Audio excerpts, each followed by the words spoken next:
I'd like to introduce our next presenter, Dr. Dave Olson.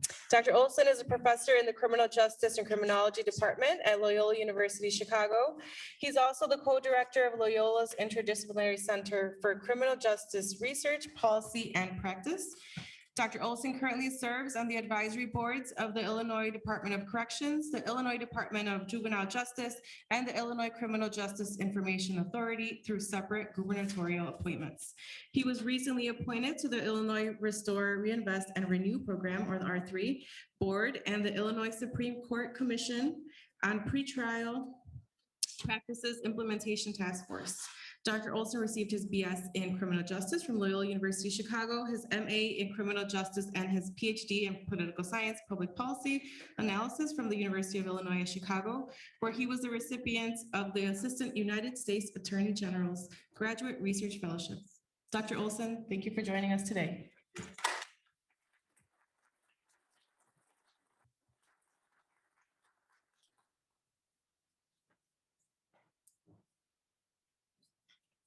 If this works. Thank you, everybody. And I'm going to do my best to go through some stuff quickly so we can stay on time. I also realize now that they wanted me to go after Fred to really lower the expectations from this point forward. So thank you again. I appreciate the opportunity to come speak with you. I'm on the other campus, so I think I saw Provost Callahan. I hope she sees it. This is a great example of One Loyola, right? That we can all come together to talk about these pressing issues. So what I want to do quickly is just to frame a little bit about gun violence, its context, and some of the efforts that are being done to address it. All that in 10 minutes, so I'll summarize it quickly. But in all seriousness, I want to try to provide some context for how we should really think about the extent and nature of gun violence, what may be driving it, and what things aren't being talked about until Fred has opportunities to talk about it and raise those things. So the first thing I want to kind of point out is most crime in the United States doesn't involve violence. So we hear about violent crime. Most crime is not violent crime. When we look at property crime, which accounts for most crime in the United States, it's been going down pretty consistently for the last, take a step to the right, okay, sorry. It's been going down pretty consistently for the last 20 to 30 years. Even during the pandemic, property crime is down pretty dramatically. When we look at violent crime, what we also have to realize is most violent crime doesn't involve a firearm. And when we look at trends over time, we've seen a slight increase in violent crime that doesn't involve a firearm leading up to the pandemic. During the pandemic, nationally, we've seen a drop in violent crime that doesn't involve a firearm. Most firearm crimes that occur are not fatal. Right? Most don't involve a lethal outcome. They can involve injury, but oftentimes they don't even involve injury. They involve a threat that somebody experiences with a firearm. That has increased over time. It's increased dramatically during the pandemic. The amount of non-fatal firearm crime in the last year nationally has increased almost 30%. But we also have to realize that almost a third of the violent crimes that occur with a gun don't even get reported to the police. So there's a lot of crime that the police don't even know about. And then most non-fatal firearm crimes don't result in an arrest. Most people who commit violent crimes with a gun are not apprehended, they're not treated, they're not incapacitated. We don't identify most of them.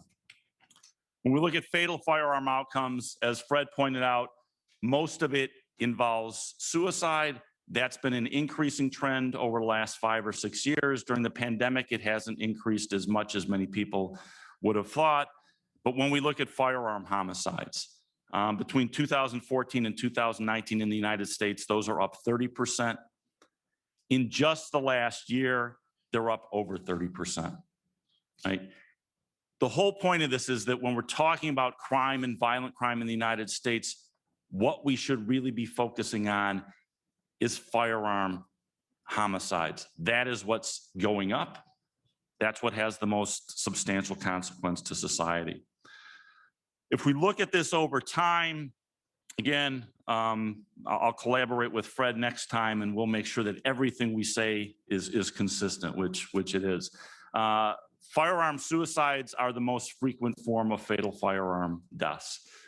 It's not talked about. You can see here that since 2006, we've seen a steady increase in the number of people dying from firearm suicide. In 2020, we had a rate in the United States that was essentially at the highest level that we've ever seen in our country.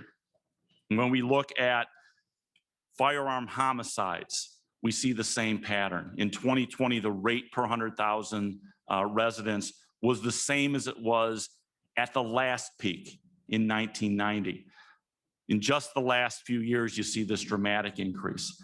I think to connect it again to Fred's comments, one of the most significant laws that the federal government passed as it relates to firearm regulation was in 1993 with the passage of the Brady Law, the law that required background checks for people who purchase guns from licensed dealers, which is the caveat. Why did we do it in 1993? Because of what was happening in 1990 and 1991. I think Fred's optimism that we may be able to see change, not only because of the changing politics, but look at where we stand today in terms of the extent and nature of gun violence. If that's not something that motivates change, I'm not sure what will. The other thing that I think is important to recognize is, as Fred said, violence or gun violence or perceptions of crime can be good for business. What you see here is the number of background checks performed on prospective gun buyers from federally licensed dealers. Just between 2019 and 2020, we saw more than twice as many people going into gun dealers to buy a firearm. In 1 year, it went from 10 million to 20 million. Another way we can look at the gun acquisition or gun availability is look at the guns that are produced for civilian consumption, right? Prior to the mid-2000s or the early 2000s, on an annual basis, there were about 2 million handguns produced per year that were put into the civilian gun market. You can see what the trend has done since then. Again, in 2020, 10 million additional guns were produced for civilian purchase. They don't make guns if people don't buy them, right? Look at this trend over the last 70 years and see where we are today, right? Why is homicide or gun homicide up in 2020? It's the pandemic. It's the economic strain of the pandemic. It's the mental stress that's caused by the pandemic. It's the uprisings and civil unrest as a result of the George Floyd killing. It may also be that we've doubled the number of people buying guns and purchasing guns and putting guns into communities. Not something that I've heard as an explanation until Fred pointed that obvious fact out. They asked me to talk a little bit about gun policy. I'll be really brief because I don't think there's a lot that's changed dramatically. There's a lot, as was mentioned, in Congress that they're debating, they're discussing, they're seeking to do. The one thing that we do see is when the federal government doesn't act, oftentimes states act. One thing that states have done that causes a lot of people concern is they have reduced the requirements and the restrictions on people who want to carry concealed handguns. And so the graph on the screen shows you the number of states that have eliminated the requirement that individuals who want to carry concealed firearms acquire a permit to do so. In 2020, it was 15 states. In 2 years, 10 additional states have changed their laws to now allow anybody who can legally own a gun to carry a firearm in the community without going through any kind of training, licensing, or background check. This gives you a sense of what states had these policies previously. You see where Illinois is, as Fred described us. We're kind of this area where we have a lot of gun policies and laws. As a result of the increasing number of states, you see where Illinois stands now. We are surrounded by states where the ability to carry a firearm in the community is essentially unregulated. What we haven't seen a lot of change with is other things that states can do, like require background checks for firearm acquisition for purchases that aren't through a federal dealer. So if I want to sell a gun to an individual in Illinois, I have to make sure that they can legally obtain it. Most states do not have that requirement. This is referred to as universal background checks. The federal government hasn't done it yet, so states are starting to do it, but most states have not done that. The last thing I'll end with, I think, is hopefully a positive note. I haven't gone into the other speakers' time too much. We are finally starting to see some efforts on the part of state and local government to do more to address the root causes of gun violence. So I wanted to point out a couple things. If you're not aware of it, in Illinois, there was the creation of the Office of Firearm Violence Prevention within the Illinois Department of Human Services in 2021. The whole focus of this office is to provide funding to communities to address gun violence, not from the standpoint of enforcement and apprehension, but addressing why people are carrying guns, address the mental health needs that cause people to engage in violent behavior. Over the next 3 years, the state is going to commit $250 million to those kinds of initiatives. I think Maywood is one of the areas that's eligible for the funds, as well as other communities across the state. Some people don't like the fact that Illinois legalized marijuana for health-related reasons. The one thing that has done, though, is it's provided an enormous infusion of resources into the state. One of the things unique about Illinois' law is the law requires that 25% of the tax revenue that's generated has to be reinvested in communities to address gun violence as one of the primary foci. Last year, $31 million in grants was awarded. This year, $41 million in grants was awarded, again, specifically to address the root causes of violence in communities. We've also seen increasingly the state, the county, and the city allocate resources specifically to address and implement programs that has historically only been funded through foundations and private organizations. And now we're seeing the government commit more resources of things like violence interruption programs that try to stop violence in the communities. So hopefully that gives you a little bit of perspective and framing. It also gives you a sense of where we're at, and I think hopefully motivation that now is the time that some change can be made and some improvements can be achieved. So thank you very much. And thank you, Dr. Olson. I hope that gives everybody a tease, kind of whets your appetite for more from Dr. Olson. He is going to be a part of our continuing conversations, community conversations that we're going to be having. You can sign up for those conversations on our website. We're going to have not only Dr. Olson to give us the broad sweep of this national problem, but also Amanda Oliver. You can take a course from Amanda Oliver on Stop the Bleed, and you can be certified.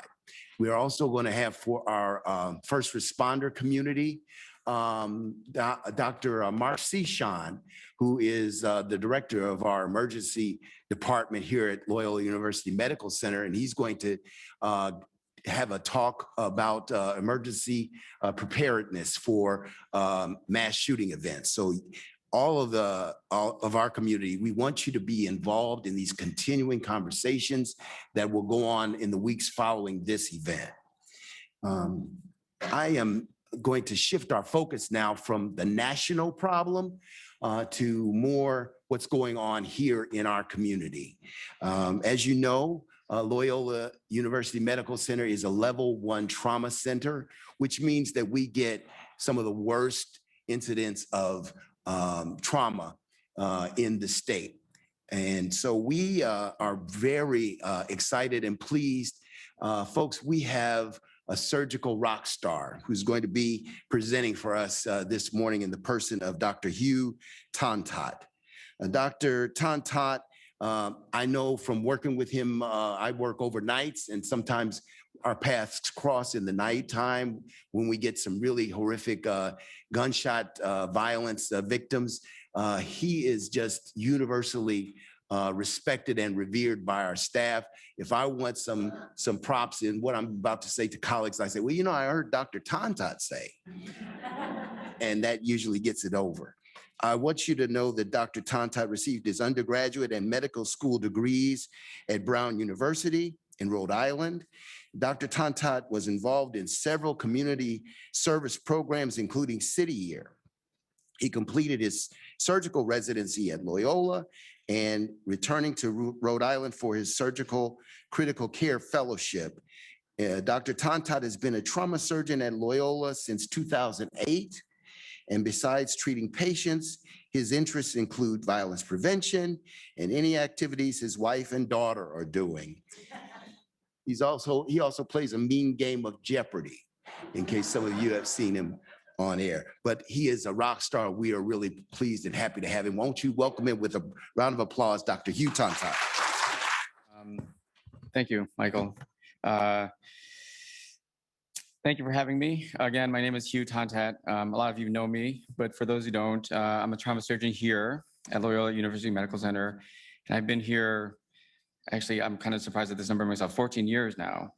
I work with many people, many of whom are here who care for trauma patients at Loyola.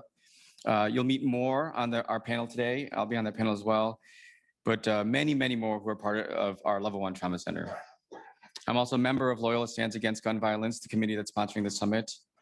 So when I was asked, Sarah asked me actually, to give my perspectives on gun violence, I initially thought, sure, that's easy. I mean, I'm against it. Who isn't? But the more I thought about this, the more I realized that my perspective on gun violence, and we all have a unique perspective, that perspective wasn't so easily or flippantly summarized. It's actually much more complex. And while I and our team may treat victims of gun violence and hopefully return many to their lives, I wondered what role I played in the larger cycle of violence that brings these victims to us in the first place. So before I start, let me just say this is my perspective. It's really only mine. I'm not speaking for Loyola as an institution or for our whole trauma team or even the other trauma surgeons who are my partners here at Loyola. Many may even disagree with me. But I hope to at least present a point of view that's just not just about our medical care of the gunshot victim, but also the bigger picture of gun violence in our society. So let me start by sharing a secret to some of you, but not a secret to anybody who spent any amount of time in our ER or any trauma center. We get really fired up when a critically ill gunshot victim comes in. The trauma alert goes off on our pagers, or we hear it overhead in the ED, and suddenly a large crowd gathers, all buzzing with preparation and excitement. The ED physicians and maybe a resident are at the head of the bed, ready to place an endotracheal tube. The ED nurses and patient care techs are there, ready to place IVs, get labs, connect chest tubes. The resident trauma team is there, headed by a 4th or 5th year resident, ready to perform any procedure, whether in the ED or in the OR. And then the trauma surgeon is there. In fact, if it's in the middle of the day, usually 1 or 2 more trauma surgeons are there, either as backup or just out of curiosity. Then there are the respiratory techs, the radiology techs, pharmacists, chaplains, they all arrive. And if it's in the middle of the day again, you'll see medical students and other learners. And then the victim of violence rolls in.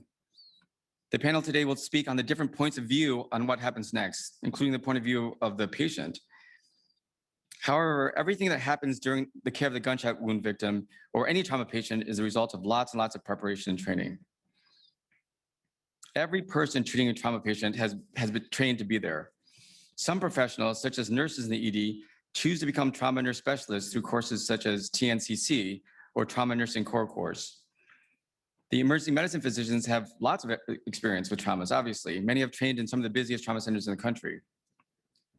I chose this path of treating trauma patients. And I believe I made this decision fairly early on in medical school through early exposure to the trauma service and mentoring from trauma surgeons. I was attracted to the unique experience of meeting a patient on an unexpectedly terrible day in their lives, maybe the worst day of their lives, and possibly returning them back to their life restored. So this led to my surgical residency here at Loyola, followed by the fellowship in surgical critical care. And at Loyola, I have other roles than just taking care of injured patients. But when I describe myself, especially to people outside of medicine, on what my job is, my answer is I'm a trauma surgeon. On Jeopardy, I was introduced as a trauma surgeon from Chicago, for example. And for good or bad, the image of a trauma surgeon is someone who treats gunshot wound victims. And the image of a busy trauma center is one that treats victims of gun violence. However, this does not fully reflect what trauma surgeons or trauma centers do. Gunshots are not the most common mechanism of injury. According to the American College of Surgeons National Trauma Data Bank, gunshot victims are only the 6th most common cause or common mechanism of injury, we call it, far outstripped by things such as falls, the most common mechanism, or motor vehicle collisions. In fact, it's not until the 5th or 6th most common cause of or common mechanism of injury that we get to what's called the knife and gun club, those patients who are injured by penetrating mechanism. So this slide represents the national picture as was compiled from all American College of Surgeons verified trauma centers, such as Loyola. Different trauma centers may differ from the national picture in their specific patients and mechanisms of injury. At Loyola, for example, our penetrating injuries represent about 15% of our trauma admissions. However, gunshot injuries play an outsized role in the number of trauma deaths due to their high fatality rate. Actually, the highest among the mechanisms that you see here. Gunshot wound victims can be among the most critically ill if they make it to the hospital at all. So maybe the image of the trauma center caring for gunshot wound victims is earned. So just an aside and a little update speaking on what Dr. Olson and Mr. Guttenberg talked about. When we talk about gun-related deaths and treating victims of gun violence, I again have to repeat that the majority of deaths are due to deaths by gun suicide. However, the percentage has actually gone down. When I talk to students and residents about number of gun deaths, I've traditionally said about 2/3 were gun deaths as well. However, these are 2020 numbers from the CDC, where 54% of deaths are suicide and 43 are deaths due to murder, or what we traditionally consider gun violence. Although I also agree that we should expand our definition of what gun violence is. The small other in this slide reflect unintentional, involve law enforcement, or were otherwise undetermined. As the percentage of gun deaths by suicide was over 60% in the past, the number of suicides has gone up slightly, as Dr. Olson pointed out, but the increase has been far outstripped by the number of murders. More on this later. So the identity of a trauma surgeon as someone focused on treating gunshot victims has real validity. And as a trauma center, much of our preparation for treating trauma patients in general is based on lessons learned from the military, where 75% of injuries are penetrating. The many influences on civilian trauma from military medicine, especially during the last 20 years of foreign conflicts, would be a whole talk in itself. In fact, one of our chief residents, who is a military veteran, recently gave that exact talk in one of our surgery grand rounds. But for those of us who work with trauma patients every day, the influences really can be seen everywhere.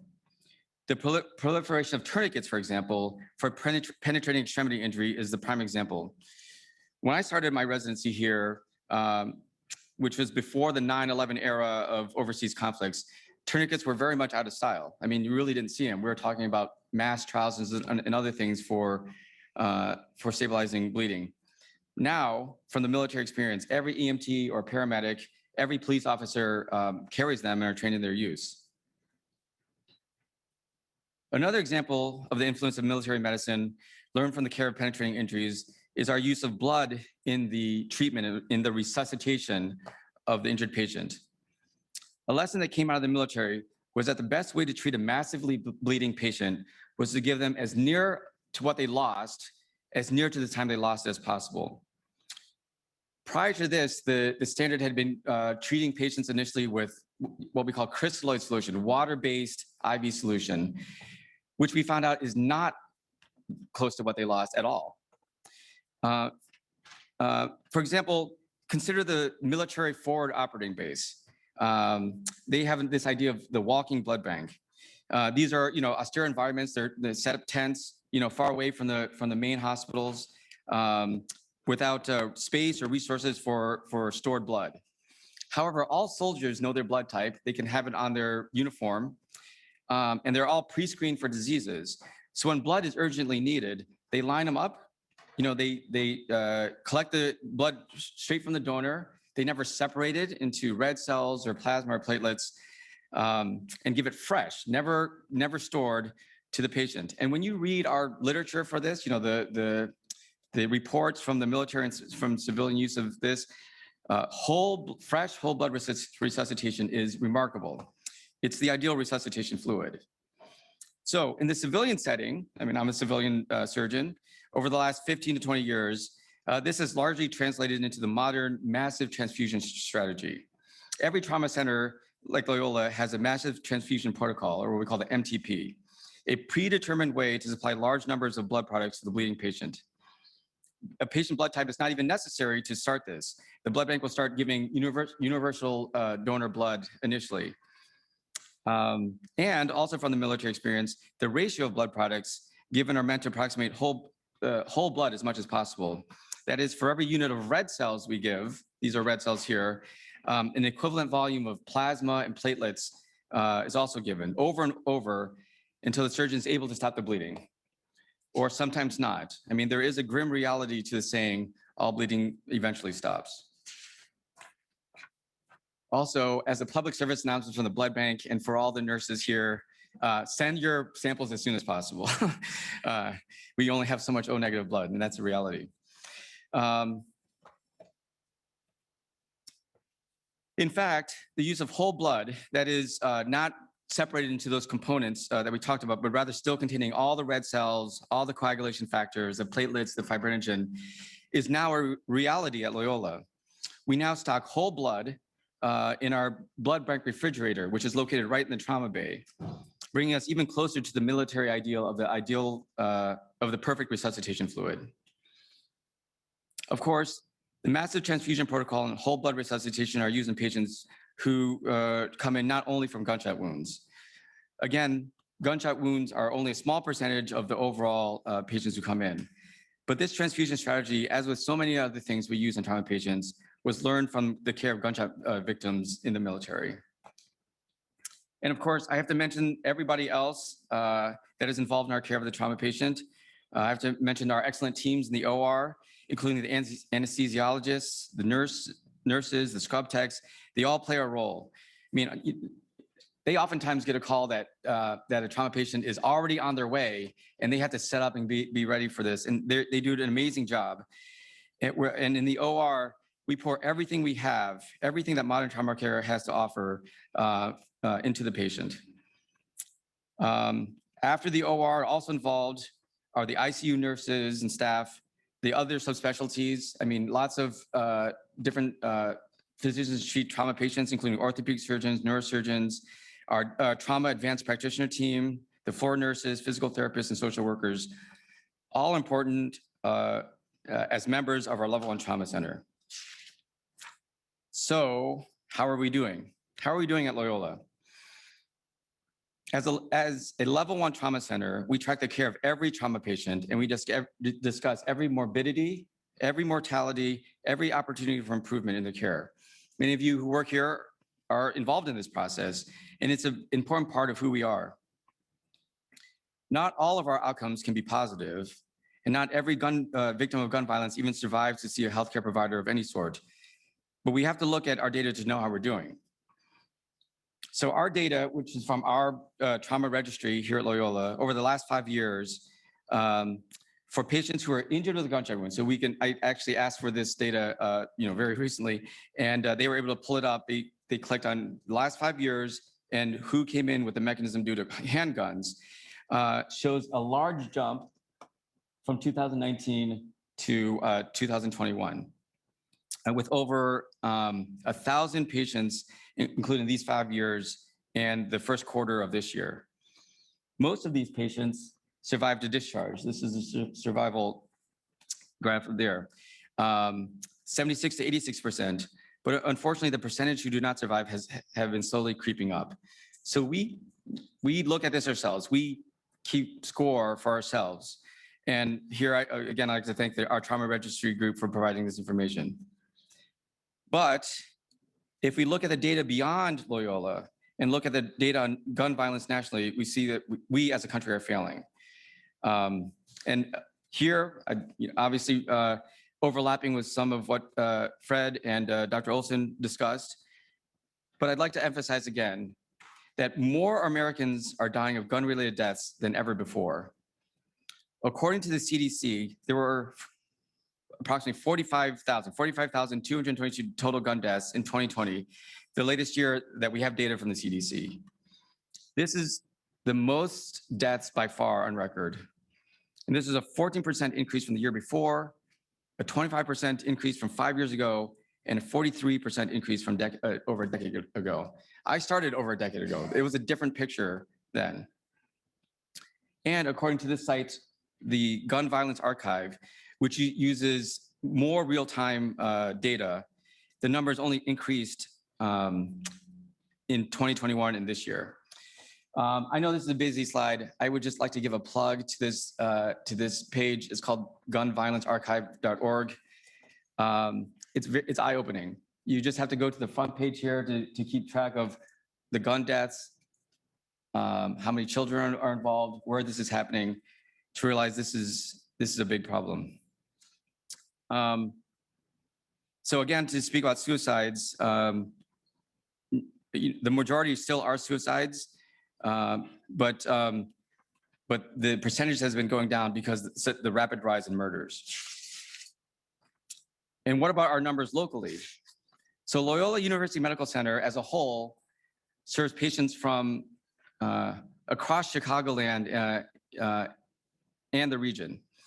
We have a cancer center here. We provide all types of medical care. But as the major trauma center, we provide a critical service for our immediate area here. This includes the western edges of the city of Chicago, but more immediately, the area of Maywood, Bellwood, and the other communities that make up what we call Proviso Township. Loyola is a part of this community. Mayor Booker was here, and he announced that we recently celebrated a quarter without a murder, which is amazing. When I was here, when I was just starting out here as an attending, Maywood had just logged a year without a murder, and Loyola was specifically thanked as a part of that. This is our data. This is Proviso Township here. We're right in the middle, here. And this is our data also from the registry with who comes in from the scene due to gunshot wound victims. So these are the different fire departments and EMT groups from the communities of Proviso Township, and you obviously see the increase there. The year without a murder in Maywood was 2010. That's a long time ago, and things have only gotten worse since that time, mirroring the national numbers. And these gun deaths and injuries have taken a toll on survivors, families, and the community as a whole. One thing that's always bothered me as a trauma surgeon here in this community at Loyola is that the Chicago papers don't really capture what goes on outside of Chicago city limits. Also, there's a gap in media coverage regarding mass shootings.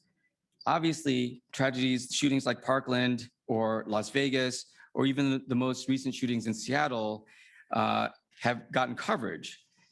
But it depends on how you define mass shootings. If you define it as the Gun Violence Archive does, which is 4 or more people injured or killed at the same time in the same location, excluding the perpetrator, that's excluding the perpetrator, there were 693 mass shootings that occurred in 2021. That's almost 2 per day. In 2022 so far, there have been over 121 mass shootings, almost none of which have gotten any significant media coverage. And also, and again, speaking to the people that work here, we cannot discount the toll that this takes on us as healthcare workers and on the healthcare system. I don't have to remind anybody that this increase in gun violence over the last couple of years has happened during a pandemic that has turned the whole healthcare system upside down. Amidst all the burnout and staffing losses and shutdowns of our transfer system, the number of gun violence keeps increasing.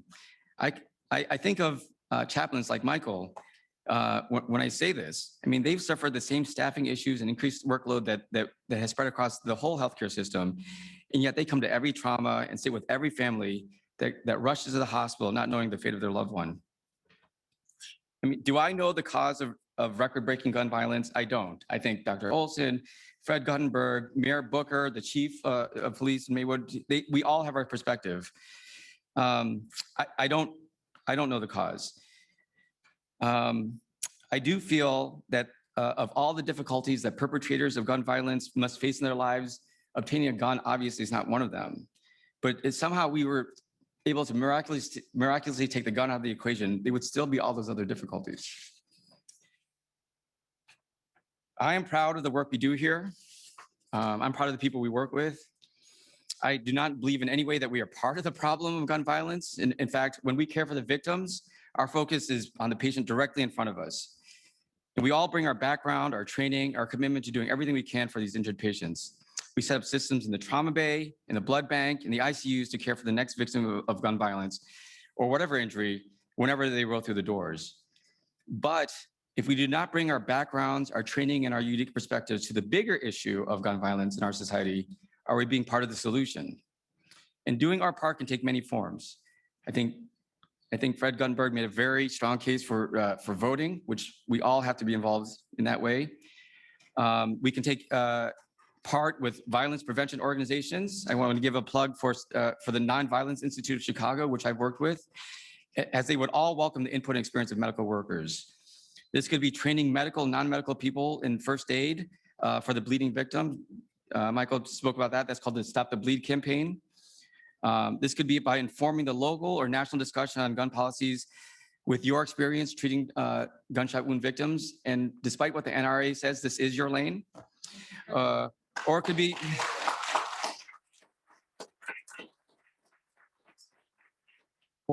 it could be, even the quiet personal intervention that you have with a patient who may be presenting with their second gunshot wound after the crowd in the trauma bay is dispersed. But most of all, understand that the work we do here for victims of gun violence is good work, but it only happens in the bigger context of gun violence that's only bringing more and more patients to our doors. Thank you. So we want to thank, let's give another round of applause for Dr. Hugh Tontat.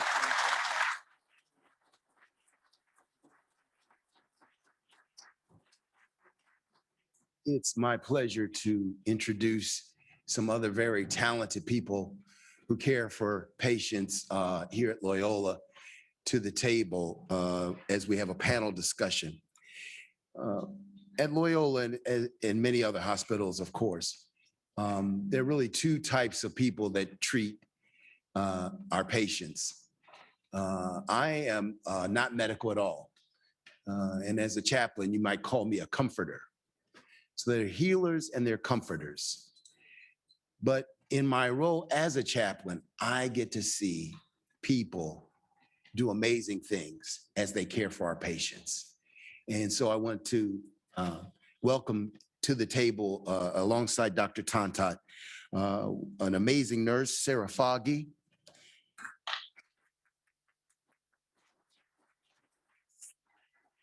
Sarah is the trauma program coordinator for Gottlieb Memorial Hospital. I met Sarah here at Loyola as a trauma nurse, and I would often tease her because if you talk to Sarah too early in the morning, you're going to get a certain look. But she is an amazing ED nurse, and I'm so grateful that she is here to talk about her experience. Alongside Sarah, I'd like to introduce Raymond Rashad Reed. He is an ED trauma technician, and also he serves us here at Loyola.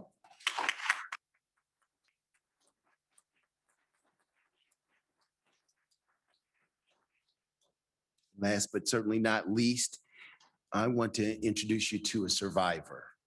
Mrs. Tiara Reed was a gun violence victim that was brought here at Loyola in 2009.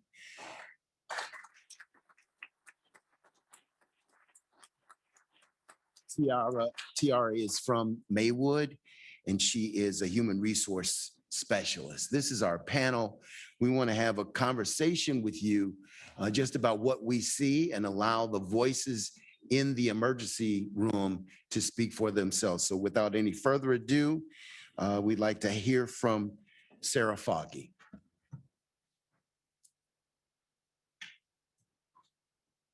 Thank you, Chaplain.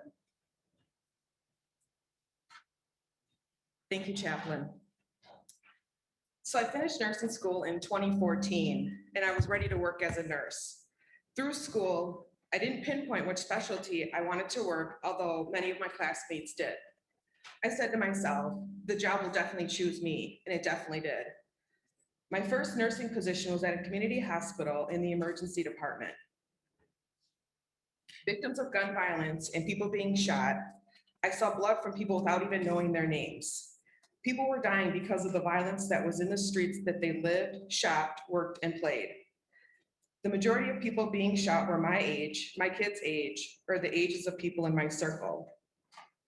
The minority young individuals that presented to the emergency department for care related to gun violence are the ones that shaped my passion for bringing awareness to the gun violent epidemic in our communities. Meeting people in the moment after a life-changing violent situation allowed me to connect with people on an emotional level and support their needs. Sometimes gunshot victims came to the emergency room 2 or 3 individuals at a time. The shots are being fired into crowds or gatherings or into someone's home. In the trauma bay, everyone is working to help that patient. Hospital security has the place on lockdown. The police are wandering in and out, trying to piece together the information in the story about what happened. Too many times after the chaos, I walked down the hall with the physician and the chaplain to the family room. The chaplain has been spending time comforting the family, updating them, and understanding the dynamics. When you make that walk with the family, you don't have any good news. I can feel my heart pounding, knowing that in a few seconds, those people are going to have their life changed for the worse. It never gets easier. It starts, hello, and the doctor introduces himself, and I do the same. I'm Sarah, and I was the nurse working with the doctor when your loved one came in by ambulance. The doctor asks, what do you know so far about what happened today? As the family gives their side of the story and information about what they know, I can feel the anxiety, the blood is rushing, I'm getting warm, I'm looking for a place to sit in case I get nervous. My hands are becoming warm, and likely I have made eye contact with somebody from the family in the room that already knows the outcome. The doctor continues, your loved one sustained significant injuries when they were shot. Their heart stopped beating, and after several attempts, we were unable to get the heart beating again. The team was unsuccessful. I'm sorry, but your loved one is dead. The screams, the crying, and the questions, sometimes swearing in anger, not towards us, but it seems like we didn't do enough. The victim was loved, and they had a family, and they were a life. I think about the mom that I've hugged because her son has died. I've also think about the mom that I've hugged because her loved ones' injuries were not life-threatening, and they have another chance at life. I think of my life, my brothers, my friends, the people in my group, and realize that they all fall into that age group of Black males 18 to 44, the most vulnerable population when it comes to gun violence. It concerns me that this is a normal for some people, living in fear of gun violence. The attempt to help prevent gun violence and help to promote the safety in the community, this is my attempt to help promote gun violence and help promote the safety in the community that I serve as a nurse. I want to educate those people that have guns in their home, safe storage, so small, curious children are not accidentally shooting themselves in the head with an unlocked gun. I want to support those affected by gun violence with groups and meetings, prayer gatherings, and prayer gatherings about safety and violence prevention for community awareness. I want to have an impact on high school students when it comes to settling problems and disagreements on social media. There are other ways to become empowered and settle disputes. I cannot get used to walking out of the trauma bay with another person's blood on my shoes from gun violence, from a gun violent injury that leads to debilitation or death. I cannot listen to another wife's or mom's high-pitched scream after the news of the loss of her loved one from gun violence. And I cannot watch another family leave the emergency room knowing that they're going home to plan a funeral. It is emotionally exhausting as a nurse and as a human being, and gun violence should be the topic of our conversations within the community, with the community leaders, so that we can help control deaths related to gun violence.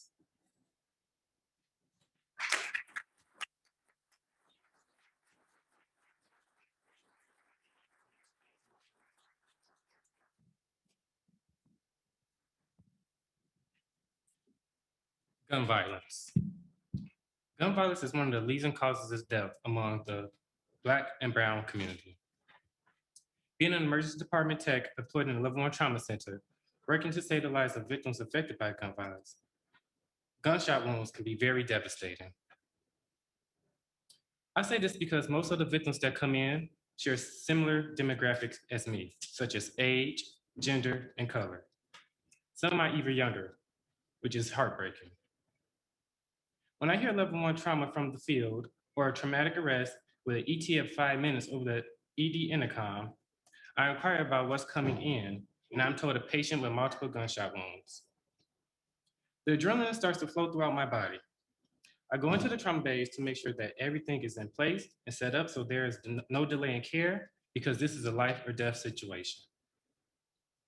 After that, all sorts of doctors, nurses, techs, chaplains, respiratory therapists, and students rush into the trauma bay. Then there's the wait. A 5-minute ETA seems more like a 20-minute ETA. You've already made sure that everything is in place, and as we wait, the trauma surgeons begin to prep the team on the plan of care. The patient arrives, and it's go time. I grab my shears and I begin to cut the patient's clothes off so that we are able to examine the patient's body and find all injuries. While another ED tech places the patients on the monitors in order to assess the patient's vitals. Once all the clothes are cut off, a warm blanket is used to cover the patient to prevent exposure and to maintain body temperature. Sometimes patients who are semi-conscious look at me with fear in their eyes and say, "Don't let me die." I then look back at them and say, "We are going to do everything possible to keep you alive." I try to keep these patients awake by talking to them and asking them simple questions like their name, birthday, and what happened. When I notice them trying to fade away, I yell their name and say, "Talk to me. Don't you fall asleep on me." Most of them respond, and it gives me a special sense of responsibility that I am the one keeping them from fading away. If they close their eyes again, I yell their name and say, "You still with me?" This time the response is not as jolting as the last one. When the monitors start to alarm in response to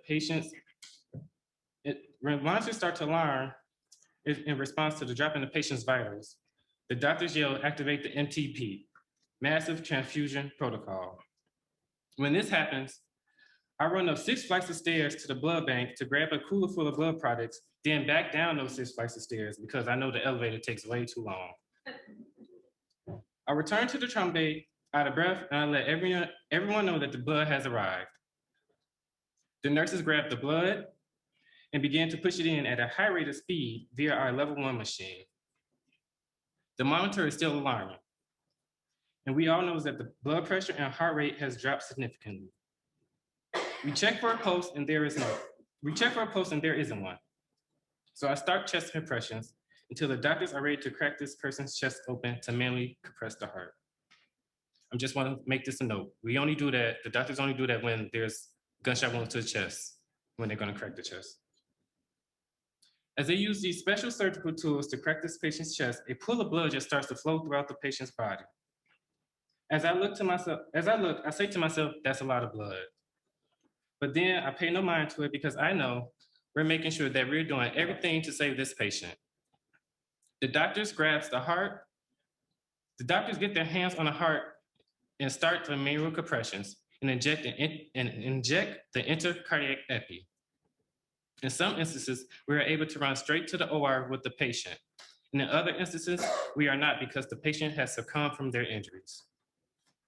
For the ones who didn't get to live another day, the chaplains will come in and ask for a moment of silence to honor the patient's life and to pray for everyone who worked their hardest to save that life. As I proceed to look down, I notice that my hands, scrubs, and shoes are bloody. I shake my head and I continue to listen to the prayer. At the close of the prayer, the doctors notify the family. The screams that are let out by the family when they found out that their loved one didn't make it are so painful and are heard too often. You wish that no one should ever have to go through that heart-rending pain. This is the life of gun violence in America, and this is why I am fighting for a change.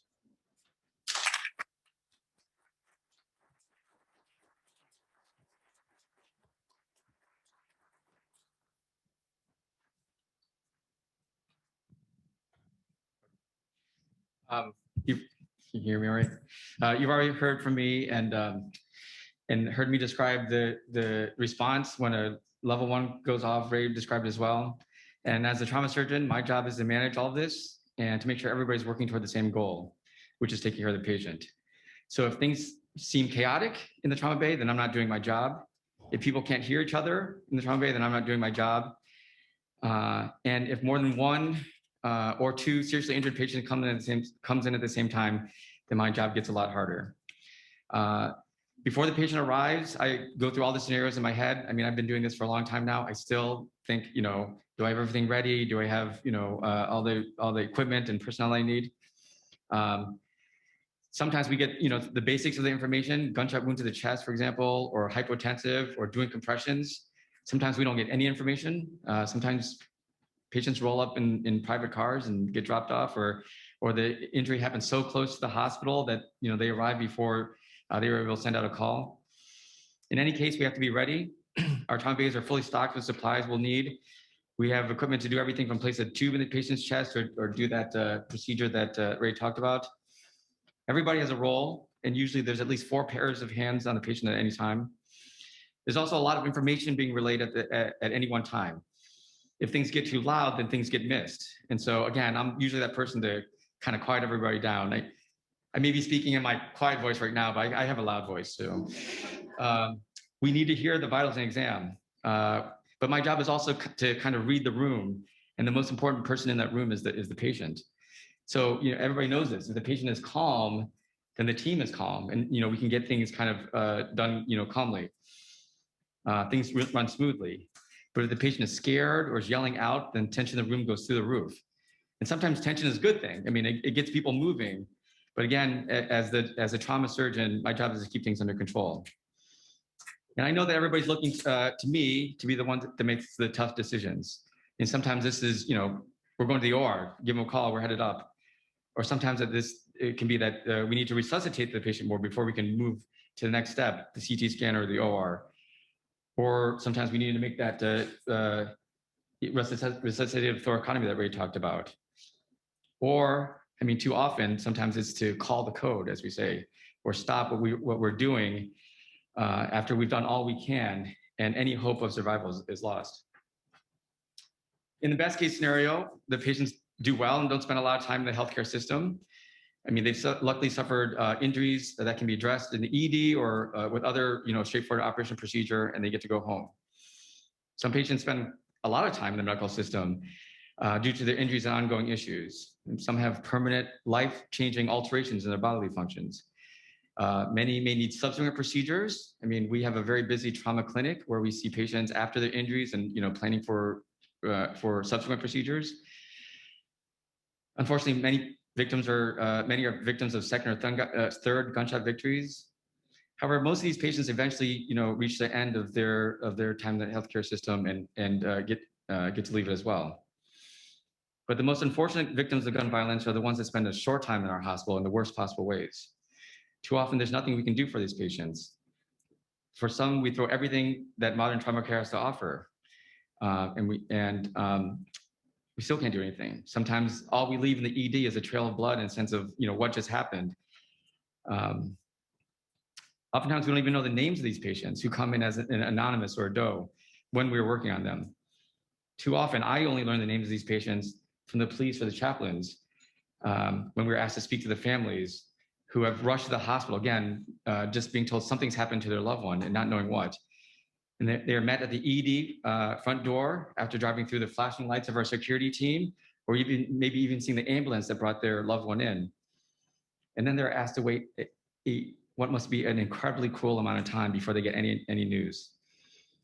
And honestly, this is what I think about for the rest of the day, or on my drive home, or in the quiet moments when I get to process everything. That moment that both Sarah and Ray have talked about, when we tell the patient's family the worst news they've ever heard.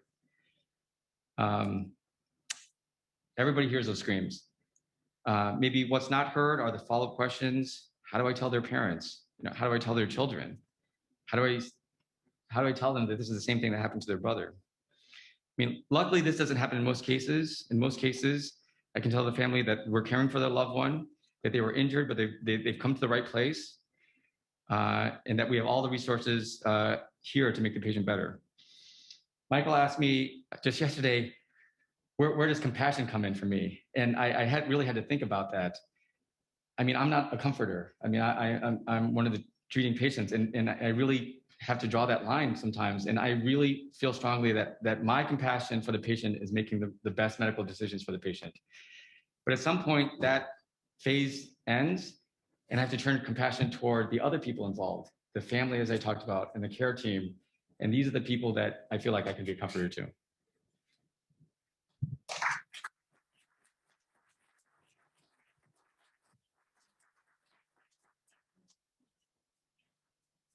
In July 2009, while home from college for the summer, I visited a friend who was into a lifestyle that I wouldn't have anticipated I would ever be involved in. I was wrong. One night while studying with my friend in my parked vehicle, shots began ringing, piercing my body from all directions. The ringing stopped, and my eyes opened to a breathless body of my friend lying upon me. I reached for my phone. I called 911. I provided my location. The ambulance arrived immediately. My first words to the EMT were, "Call my mother." To this day, there are a few vivid sounds and images continue to flash across my memory. Like when I heard the police officer refer to my physical surroundings as a crime scene, or when I heard the sound of pictures being taken, or seeing flags being laid on the ground around my car. The time it took them to remove my friend's body off me felt like eternity. Waiting for another ambulance to take me to the hospital felt like time had stopped. Finally, being removed from my car, I let out a loud cry. "Where is my mother?" My paramedic was a younger male. He explained to me my mother would meet me at the hospital. I took a deep breath. I laid back during the bumpy ride to Loyola. As the doors of the ambulance opened, I began to hear chattering of multiple people. I was glided out of the ambulance and pushed through the doors of the ER. Before I could make it inside, I was greeted upon arrival with many introductions. While lying there shivering, my clothes were being cut off me. Through the stillness my brain had created to protect me from the trauma at this moment, I could hear every individual thread that was being cut off. It was louder than every voice in the room. A nurse spoke to me, assuring me that I was safe now. She also explained to me what steps that were being taken to assess my injuries. The doctor informed me of the plan of care he was going to take, which, due to my several injuries, meant I would have to undergo multiple surgeries. Everything became so loud. I could hear my heart beating through my chest. I began to shiver again. I didn't know what to expect. I was scared. Just as he was done delivering this news, the brakes were released on the bed. I began being wheeled to surgery. A relief came over me as the nurse stopped the bed and my mother appeared over me. And my first words, "I'm sorry." She leaned down, she kissed my forehead and said, "I will be here when you return." The nurse looked at me. "Are you ready?" I said yes. When I woke from surgery, I woke up to an entirely different reality.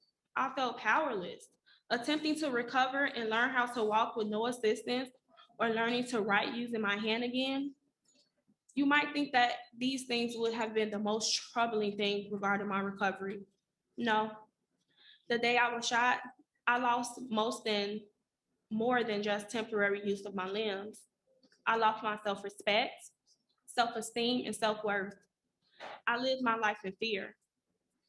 I can remember one time, some months after being released from the hospital, I heard a sound of a motorcycle driving past. I immediately fell to the floor. The noise had my body react as if I was back in the car being shot again. The psychological effect of my gunshot trauma is something that I deal with today. Even though all my physical wounds have healed, It has taken me some time to find myself and realize that the day I said, yes, I'm ready for surgery, it also meant that I was saying yes to living my life for a second time. I was saying yes to the dedication it takes to heal. I was also saying yes to speak about my experience and how it affected me. It means I am alive another day to live in my purpose. I have had moments when I question, why me? But today I have no questions, just one declaration. I am a survivor. I'm a survivor due to my support system, my family. Loyola is a part of my family. In a moment when I felt, how could someone be so heartless as to take a life? I was surrounded by the warmest hearted people, my family here at Loyola. Made sure I felt so safe. Upon arriving through those emergency room doors, I was greeted and treated as a human being with dignity. The surgeon made remarkable decisions regarding my future as he carefully performed multiple surgeries. The ICU team displayed the care of a mother with their great bedside manner. My rehab family, especially my occupational and physical therapist, ensured a 19-year-old girl could continue as a productive member of society by teaching her living functions that would allow her to return to college only days after having her stitches removed. They were intentional about helping me continue my rehab at school, reaching out to facilities in different states to ensure my life and college experience would not be affected by this traumatic event of gun violence. Please understand, when it comes to gun violence, it takes a village. The emergency room department here at Loyola is a part of that village. And without the dedicated members of their staff that stay here with me today, I wouldn't be speaking. I would not be standing here in your presence and walking in my purpose.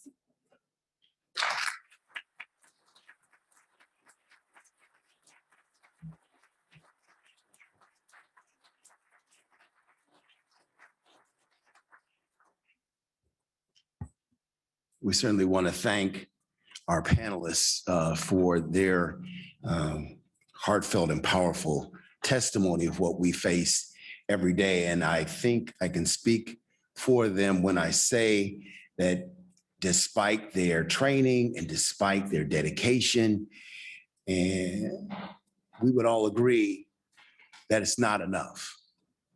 It's not enough just to be skillful and do our best to save lives that come here. What's called for is advocacy and activism. We have to extend our reach, those of us who know, to speak out into the community to say, this must stop. We have time for a couple questions, both in the room and also online. So we have a mic here. We're going to go by mic instead of the cards. If you have a question, please raise your hand. We want to hear from you. Thank you so much for doing this today. This is my first time. I'm sorry I don't have a question, but I just wanted to add on to what you were saying. I have been volunteering for fighting to save lives from gun violence since Sandy Hook. And I loved how you encouraged to use your voice. And I just wanted to let everybody know from our experience volunteering, our voices do have power. Continuing to be quiet will allow these shootings just to continue. When we would go to Springfield fighting for common sense gun laws, the politicians told us themselves, we're not hearing from you, we're hearing from the NRA and the Illinois State Rifle Association. That means that we all must need to get louder. And we have seen bills that have passed saving lives because our voices got louder. So I hope hearing all these incredible things today will encourage you to pick up your phone or email, let your representatives know that our lives have more value than these damn guns and money. So thank you all so much. I think you really inspired many of us to do something. Thank you. It's just great to see our partners from Moms Demand Action here in your red t-shirts representing. Thank you for being here. Another question.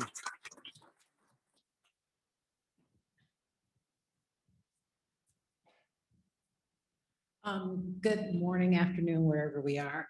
As the wife of a chaplain, I see in real time, the impact that this has on him as a person coming home saying it was a rough night.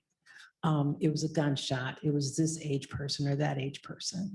And I know that everybody on the panel must experience similar feelings. And I just wonder, being on the front line, you're often the people that the public doesn't think about, right? So I'm curious as to how do you all replenish yourselves and keep going in the face of this daily barrage of grief and trauma?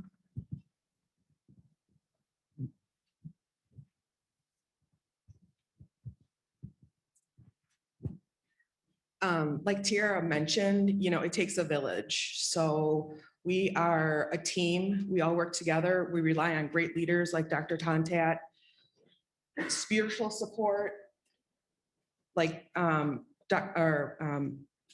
Hayes. And we have to just work together. We have to support one another. We all know our roles. And so we are responsible within our roles. And afterwards, we debrief. We talk about what went well, what didn't work, what we could try next time. Somebody may have heard something that somebody else didn't. So taking that time to just kind of exhale and debrief and just comfort one another, that's how we stay able to move forward. It's quarter Like Sarah said, we do the debriefing. I always like to check to make sure everyone is okay after a bad trauma, like a gunshot wound. And if not, I like to step people outside. We take a good deep breath and go over what happened and just do debriefing. Yeah, I honestly try not to bring it home as much as I can. My schedule and my life already affects my wife and daughters too much. So I, like everybody else, I talk about it with everybody here at Loyola, the ED and the OR. After things have settled down, I try to check in with the residents, and then honestly, I run a lot, so I don't have to think about it very much. Yeah, I want to add my voice because that was my wife who asked the question. It is so incredibly hard, the accumulated stress. But one thing that gives me comfort is knowing that, yes, I'm facing this stress, but imagine how much stress is in this community from trauma, PTSD in the community, multiplied over time is a crippling issue. So we have to do a better job of just checking in with each other to see, a well-being check, right? I want to thank the members of this panel.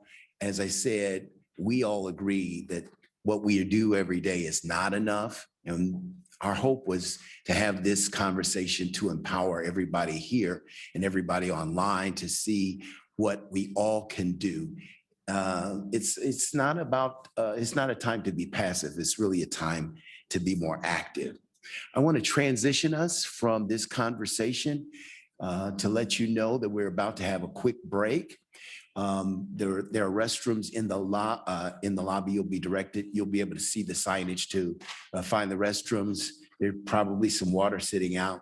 I also want to ask you to come back as quickly as you can. I think we're going to take a 5-minute break.